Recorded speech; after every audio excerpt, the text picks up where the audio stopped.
Women are the caregivers of people and the world. But not only in this book did I realize that, but in all the other titles that I wrote. Father and daughter, the women are the caregivers. Nurse's soul, the women are the caregivers. Grandmas, the women are the caregivers. You know, this caring and caring and caring for generations. Sometimes we have heard the sandwich generation. Well, I've coined the phrase, the club sandwich generation. Not only are we caring for our spouses and our mates, we're caring for our children, and sometimes women are caring for their children's children. And not only their parents, but their parents' parents. And not only their parents' parents, but their husband's parents' parents. And so we have a club sandwich generation, and all of this caring is causing us a lot of stress. So what do we do about all this stress in our lives?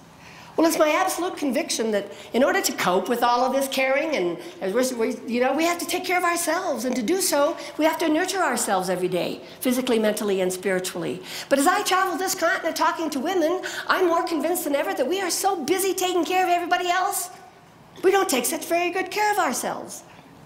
We're so busy saving the whales and saving the world and saving other people. Who's saving us? We treat ourselves in ways that we would never treat somebody else or somebody that we cared for. Now, can you imagine physically saying to somebody you love, you can't have anything to eat today. No, sir, I'm not going to feed you. Not today.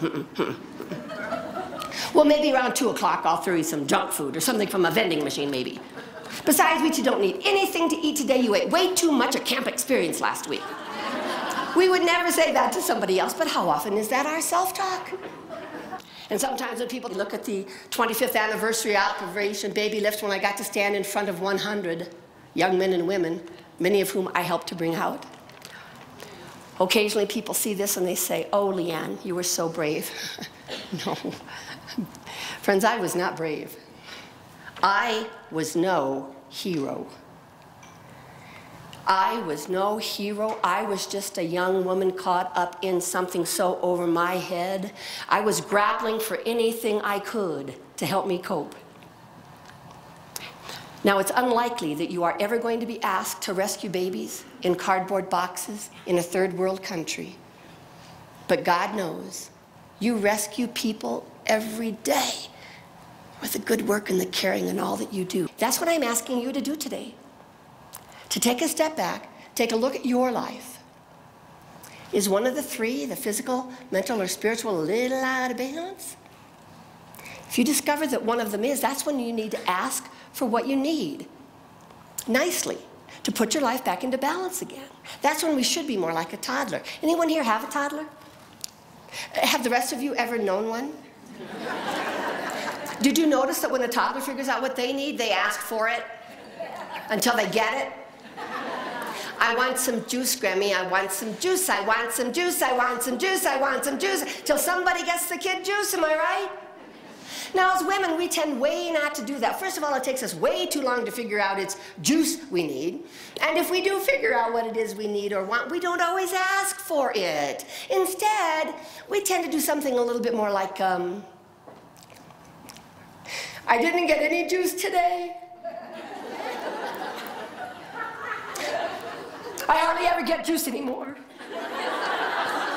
Nobody at this whole place seems to care if I get my juice or I don't. And I just need a little. We need to ask for our juice so we can put our lives back into balance. And then when we do, we can take that balance to the workplace. But would you agree we don't always do that? Not only do we bring a balance, we bring an imbalance as women, and then we brag about it. Do you know I have worked here for 20 years and I never have taken a break? You've heard it. Another good one is, I worked right through lunch again today. Or it's 3 o'clock. I haven't had a bite to eat yet.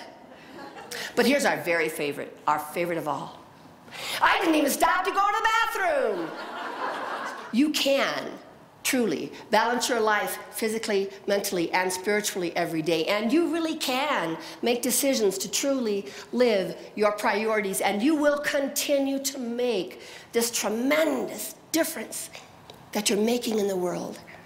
Because you, my friends, you are the heroes. And I applaud you. Thank you.